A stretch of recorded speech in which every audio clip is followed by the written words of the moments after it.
Hi all, നമ്മളിന്ന് ചർച്ച ചെയ്യാൻ പോകുന്നത് മൺചിത്രത്താഴ് എന്ന സിനിമയുടെ ആ കാലഘട്ടത്തിൽ ശ്രദ്ധിക്കാതെ പോയ ചില ആശയങ്ങളെ പറ്റിയാണ്. മെൻ്റൽ ഇൽനെസ് എന്നൊരു കണ്ടീഷനെ സിനിമയിലുടനീളം ഒരു റിലീജിയസ് അപ്രോച്ചാണ് കൊടുത്തിരിക്കുന്നത്. ഹോമം, ബാധ, പ്രേതം, ഭ്രാന്ത് തികച്ചും അൺസയൻറ്റിഫിക് ആയിട്ടുള്ള രീതിയിലാണ് സിനിമയിൽ കാണിച്ചിരിക്കുന്നത്. ഡോക്ടർ സണ്ണി എന്ന സൈക്യാട്രിസ്റ്റിന് പോലും അവസാനം ഈ എന്താ പറയുക റിലീജിയസ് ആയിട്ടുള്ള വഴിയിലൂടെ തന്നെയായിരുന്നു ഈ നാഗവല്ലി എന്ന ക്യാരക്ടറെ ഗംഗയിൽ നിന്നും മോചിപ്പിക്കേണ്ടി വന്നത്. ബിക്കോസ് അവരുടെ ഫാമിലി ആ ഒരു രീതിക്കായിരുന്നു അതിനെ കണ്ടിട്ടുള്ളത്. ബിക്കോസ് ഈ ബാധ, പ്രേതം അങ്ങനത്തെ രീതിയിലായിരുന്നു ഈ ഗംഗയിൽ നാഗവല്ലി ഉള്ളത് എന്ന രീതിക്കായിരുന്നു അവർ കണ്ടിട്ടുള്ളത് എന്നൊക്കെ തന്നെ പറയാം. പ്ലസ് ഗംഗയും അതുപോലെ നാട്ടുകാരെ അവരുടെ വീട്ടുകാരെയും വിശ്വസിപ്പിക്കേണ്ട ഇത് ജസ്റ്റ് ഒരു ബാധ കൂടിയതാണ്. ഇങ്ങനത്തെ ഒരു സിനാരിയോ ക്രിയേറ്റ് ചെയ്യുമ്പോൾ അവൾ ഇങ്ങനെ ഇത് ചെയ്ത് കഴിയുമ്പോഴത്തേനും അവളുടെ ഉള്ളിലെ ബാധയെല്ലാം പോയി അവൾ പഴയ രീതിയായി എന്നുള്ളത് ബാക്കിയുള്ളവരെ കൂടെ വിശ്വാസം കൊടുക്കാൻ വേണ്ടിയാണ് ഇങ്ങനെ വലിയൊരു അവളെ കുറെ ആൾക്കാർ അതായത് ബാക്കിയുള്ളവരെ കൂടെ വിശ്വസിപ്പിക്കണമായിരുന്നു അവർക്ക്. ഇവൾ ഇതിനകത്തുനിന്ന് മുക്തയാണ്, ഈ ബാധയിൽ നിന്നും അവള് മുക്തയാണ്. അല്ലെങ്കിൽ ആൾക്കാർ ഇപ്പോഴും അവളൊരു സൈക്കാട്രിക് ഇപ്പം നമ്മൾ സൈക്കാട്രിക്കിന് മെഡിസിനൽ നമ്മൾ എന്തെടുത്താലും ചിലപ്പോഴും അവർ ഭ്രാന്തിയാന്ന് തന്നെ ചിലപ്പോൾ ചില ആൾക്കാർ പറയും. പക്ഷെ ഇതൊക്കെ ആ കാലത്ത് അവർ വിശ്വസിച്ചിരുന്നത് ഇങ്ങനത്തെ ഒരു ആക്ട് ചെയ്ത് കഴിയുമ്പോഴത്തേനും അവളുടെ ഉള്ളിലെ ബാധയും പ്രയോഗങ്ങളും എല്ലാം പോയിട്ടുണ്ടാകും എന്നുള്ള രീതിക്കല്ലേ. സയന്റിഫിക് ആയിട്ടും ത്രൂ മെഡിസിൻ ഇത് ക്യൂർ ചെയ്യാൻ ശ്രമിച്ചാലും നാട്ടുകാരും വീട്ടുകാരും കൺവിൻസ്ഡ് ആവാൻ ചാൻസ് കുറവായിരുന്നു. കാരണം അവർക്ക് എപ്പോഴും അവരുടെ ഒരു ചിന്താഗതി ഇതൊരു ബാധ, പ്രേതം, ഹോമം വഴി മാറ്റാൻ പറ്റുള്ളൂ എന്നുള്ള സാധനം. അപ്പം അങ്ങനത്തെ രീതിയിൽ തന്നെ അപ്രോച്ച് ചെയ്യേണ്ടി വന്നു അവസാനം ഇവരെ കൺവിൻസ് ചെയ്യിക്കാൻ വേണ്ടി. പക്ഷെ ഇപ്പോഴത്തെ ഒരു കാലത്താണെങ്കിൽ നമ്മൾ നോക്കുകയാണെങ്കിൽ ഇപ്പോൾ അതിൽ നിന്നൊക്കെ ഒത്തിരി മാറ്റം വന്നിട്ടുണ്ട്. അതായത് ഇപ്പം നമ്മൾ കൂടുതലും ഇതൊരു മെൻ്റൽ ഡിസീസിനെക്കാട്ടിലും കൂടുതൽ ഇതൊരു മെൻ്റൽ ഇൽനെസ് ആണെന്ന് നമ്മൾ മനസ്സിലാക്കി ഇതൊരു കണ്ടീഷൻ മാത്രമാണ്. ഇത് ക്യൂറബിൾ ആണ്, നമുക്ക് മെഡിസിനൽ അല്ലെങ്കിൽ സൈക്കോളജിക്കൽ എന്തെങ്കിലും കൗൺസിലിങ്ങിലൂടെ തന്നെ നമുക്ക് ഇത് മാറ്റിയെടുക്കാൻ സാധിക്കും എന്നുള്ളൊരു അവയർനെസ് ഇപ്പോഴത്തെ ഒരു സൊസൈറ്റിയിലുണ്ട്. പക്ഷെ അന്നത്തെ കാലത്ത് 2000-കളിൽ ഈ സിനിമ കാണുമ്പോൾ നമുക്ക് കാണുമ്പോൾ ശരിയാണ്, ഇങ്ങനെ ഈ ബാധയും ഈ ഹോമവും ഒക്കെ നടത്തിയാൽ മാത്രമേ മാറുള്ളൂ എന്നുള്ളൊരു കണ്ടീഷനിൽ നിന്നും ഇപ്പം അത് ഒത്തിരി മാറി വന്നിട്ടുണ്ട്. അപ്പം നമ്മൾ ചിലപ്പോൾ ഈ ഒരു സിനിമ റിലീസ് അല്ലെങ്കിൽ റീവാച്ച് ചെയ്യുമ്പോൾ നമുക്ക് ഒരുപാട് കാര്യങ്ങൾ അതിൽ നിന്നൊക്കെ മാറി ചിന്തിക്കാനും എന്തൊക്കെ ആ കാലത്ത് റോങ് ആയിട്ട് ആ മൂവിയിലുണ്ട്, റോങ് എന്നുള്ള സെൻസ് മിസ്ബിലീഫായിട്ട് ആ സിനിമയിലുണ്ടായിരുന്നത് ഇപ്പം നമുക്കത് മാറി ചിന്തിക്കാൻ വേണ്ടി പറ്റുന്നുണ്ട്.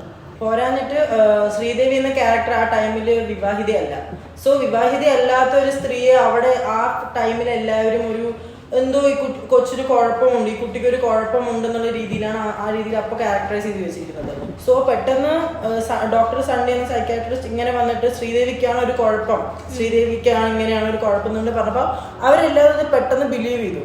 പോരാഞ്ഞിട്ട് ബിക്കോസ് ആ ഒരു എന്താ പറയുക വിവാഹിത അല്ലാത്തൊരു സ്ത്രീ കൂടി ആയതുകൊണ്ട് അവർ അങ്ങനത്തെ ഒരു രീതിയിലാണ് പെട്ടെന്ന് അവർ ഈ കൊച്ചിനപ്പോൾ ഒരു കുഴപ്പമുണ്ട്, ഈ കുട്ടിക്ക് ഒരു കുഴപ്പമുണ്ടെന്നുള്ള രീതിക്കാണ് അവർ ഒരു ഭ്രാന്ത വീട്ടില് ഒരാൾക്ക് ഉണ്ടെങ്കിൽ അത് ഇവൾക്കാവാൻ സാധ്യത കൂടുതലാണ്. കാരണം ഇപ്പൊ നേരത്തെ അതിനകത്ത് ഓരോ ക്യാരക്ടേഴ്സും ശ്രീദേവിയുടെ അച്ഛനായിട്ടുള്ള നെടുമുടി വേലുവിന്റെ ക്യാരക്ടർ ആണെങ്കിലും എൻ്റെ മകൾക്ക് എന്തോ കുഴപ്പമുണ്ട്. ഇപ്പം ആ സമയത്താണെങ്കിൽ ഓൾറെഡി പുള്ളിക്കാരി കുറച്ച് മെന്റലി ഡിപ്രസ്ഡ് ആയിരുന്നു. കാരണം സുരേഷ് ഗോപിയുടെ ക്യാരക്ടർ നകുലനുമായിട്ട് കല്യാണം എന്തോ ഉറപ്പിച്ചു വെച്ചിരുന്ന സമയത്താണ് നകുലൻ ഗംഗയുമായിട്ട് പ്രണയത്തിലാവുന്നത്, അവർ തമ്മിൽ കല്യാണം കഴിക്കുന്നത്. അപ്പം ഓൾറെഡി ഈ കുട്ടി കല്യാണം നിന്നുപോയൊരു കുട്ടിയാണ്, അതേപോലെ അവിവാഹിതയാണെന്നുള്ള ഒരു കണ്ടീഷൻ കൊണ്ട് തന്നെ പുള്ളിക്കാരിക്ക് ഓൾറെഡി കുറച്ച് ഡിപ്രസിങ് ആയിരുന്നു പുള്ളിക്കാരുടെ അവിടുത്തെ ലൈഫ്. അപ്പം തന്നെ പുള്ളിക്കാരി ഇങ്ങനെ പുള്ളിക്കാരി ഒരു മെന്റൽ ഇൽനെസ്സിന് അടിമയാണെന്ന് പറയുമ്പം അല്ലെങ്കിൽ അങ്ങനത്തെ ഒരു കണ്ടീഷൻ ഉണ്ടെന്ന് പറഞ്ഞാൽ പെട്ടെന്ന് ആൾക്കാർ വിശ്വസിക്കുകയും ചെയ്യും. അത് തന്നെയാണ് ഐ തിങ്ക് സണ്ണിയും അത് തന്നെയാണ് യൂട്ടിലൈസ് ചെയ്തിട്ടുണ്ടാവുക. പിന്നെ മറ്റൊരു കാര്യമുള്ളത്, കുതിരട്ടം പപ്പു അവതരിപ്പിച്ച കാട്ടുറന്ന ക്യാരക്ടർ, അതില് ആൾക്ക് സിനിമയിൽ ഇപ്പോൾ കുറച്ചാകുമ്പോൾ ഭ്രാന്ത് ആവണ രീതിയിൽ പോലെ കാണിക്കുന്നുണ്ട്. മീൻസ് പേടിച്ച് ഭ്രാന്തായതായിട്ട് കാണിക്കുന്നുണ്ട്. പക്ഷെ അതിനെ ഒരു ഭ്രാന്ത് എന്നുള്ള സാധനം കോമഡിക്ക് വേണ്ടി യൂസ് ചെയ്തത് ഭയങ്കര അതൊരു ഇപ്പോൾ കാണുമ്പോൾ അത് ശരിയല്ലാത്ത പോലെ ചെറുതായിട്ട് തോന്നുന്നുണ്ട്. ബിക്കോസ് ഇപ്പം നമുക്ക് ഫസ്റ്റ് സീൻസിലൊക്കെ കാണാൻ പറ്റും തെക്കിനിയില് നാഗവല്ലി തളയ്ക്കാനെന്നുള്ള രീതിക്ക് അവിടെ പൂജ ചെയ്യാൻ വേണ്ടി പോകുന്ന കാട്ടുപറമ്പിലാണ്. അപ്പോൾ ആ സമയത്ത് ഗംഗയെ നാഗവല്ലിയായിട്ട് കണ്ട ഒരേ ഒരാൾ കാട്ടുപറമ്പിലാണ്. അത് നന്നായിട്ട് ഡോക്ടർ സണ്ണിക്ക് അറിയാവുന്നതുകൊണ്ട് ഡോക്ടർ സണ്ണി ഒരിക്കലും ഈ ഗംഗയാണ് നാഗവല്ലി എന്നുള്ള സത്യം പുറത്തറിയാതിരിക്കുക. അത് അറിഞ്ഞാൽ പുള്ളിയുടെ ട്രീറ്റ്മെൻറ്റിനെ അത് ബാധിക്കും. അതിനു വേണ്ടിയിട്ട് പുള്ളി അയാൾക്ക് നിങ്ങൾക്ക് ഇങ്ങനെ ചെറിയൊരു കുഴപ്പമുണ്ടെന്ന് പറഞ്ഞ് കാട്ടുപറമ്പിനെ വിശ്വസിപ്പിക്കുകയും അപ്പം അതുകൊണ്ടാണ് വെള്ളത്തിൽ ചവിട്ടരുത് ഇങ്ങനെ. അപ്പം നമ്മൾ ഓൾറെഡി നമ്മുടെ മനസ്സിൽ അപ്പം നമുക്കെന്തോ കുഴപ്പമുള്ളതുകൊണ്ടാണ് ഡോക്ടർ ഇങ്ങനെ പറയുന്നത് വെച്ച് അയാൾ അത് വിശ്വസിച്ച് നടക്കുകയാണ്. പക്ഷെ ലാസ്റ്റ് ആകുമ്പോഴത്തേനും എന്താണ് സണ്ണി എടുത്ത് എനിക്കിപ്പോൾ എന്തെങ്കിലും കുഴപ്പമുണ്ടോ ഡോക്ടറെ എന്ന് ചോദിക്കുമ്പോൾ പെട്ടെന്ന് തലയിലൊന്ന് കൊട്ടിയിട്ട് നിങ്ങളുടെ അസുഖം എല്ലാം മാറി, നിങ്ങൾക്ക് ഇത്രയുള്ള പ്രശ്നം ഉള്ളത് കാണിക്കുന്ന എന്താണെന്ന് വെച്ചാൽ just to believe, just to like എന്താ അവരെ ആ കാട്ടുപറമ്പിനെ മനസ്സിലാക്കാൻ വേണ്ടി. അതായത് താങ്കൾക്ക് ഇത്രയുള്ള പ്രശ്നങ്ങളെ ഉണ്ടായിരുന്നുള്ളത് വ്യൂവേഴ്സിനെ അതേപോലെ തന്നെ അയാളെ മനസ്സിലാക്കാൻ വേണ്ടി ഒരു അപ്രോച്ചായിട്ടാണ് എനിക്ക് തോന്നിയിട്ടുള്ളത്. പക്ഷെ എന്നാലും ഒരു മെന്റൽ ഇൽനെസ്സിനെ ഒരു കോമിക് എലമെന്റ് ആയിട്ട് ആ ഫിലിമിൽ ചിത്രീകരിച്ചത് എനിക്കത് വളരെ ശരിയായൊരു ഇതായിട്ട് തോന്നിയിട്ടില്ല.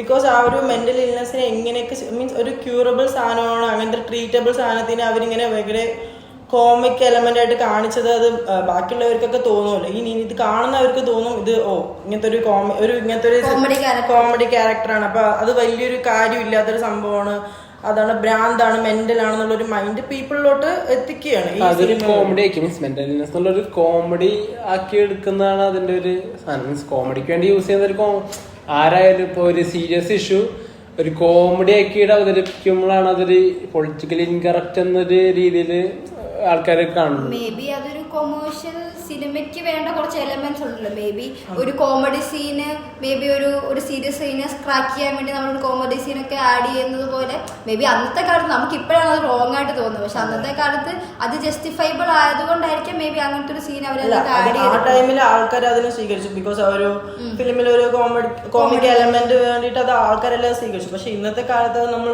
നോക്കുമ്പോൾ അത് എന്താ പറയുക, ഒരു മെന്റൽ ഇൽനെസ്സിനെ അവർ ഫീച്ചർ ചെയ്തിരിക്കുന്നത് ഒരു കോമിക് രീതിയിലാണ്. പണ്ട് കാണിച്ചിരുന്ന പല കാര്യങ്ങളും ശരിയല്ല എന്നുള്ളതാണല്ലോ ഇപ്പോഴത്തെ കാലഘട്ടത്തിൽ കണ്ടുപിടിച്ച് വരുന്നത്.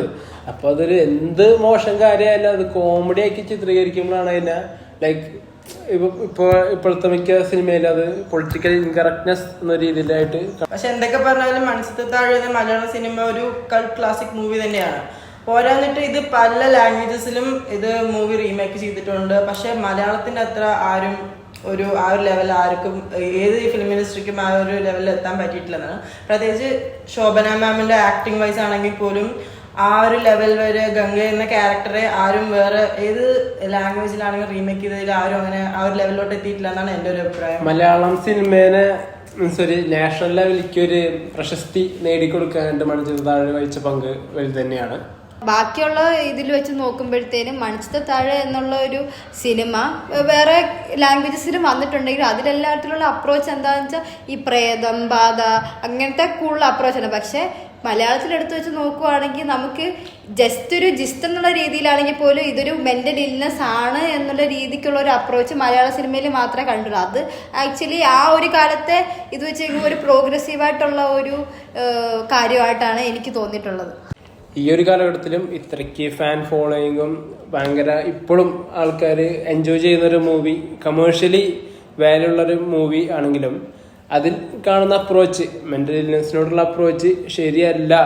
അതിന് വേറെ രീതിയിലാണ് through proper medication and counselling ആണ് മെൻ്റൽ ഇൽനെസ്സിനെ ആ കണ്ടീഷനെ ക്യൂർ ചെയ്യാൻ പറ്റും, ട്രീറ്റ് ചെയ്യാൻ പറ്റും എന്നുള്ളൊരു ബോധം ഇപ്പോഴത്തെ സമൂഹത്തിൽ ഉണ്ടെന്നുള്ളത് വളരെ ആശ്വാസമാണ്.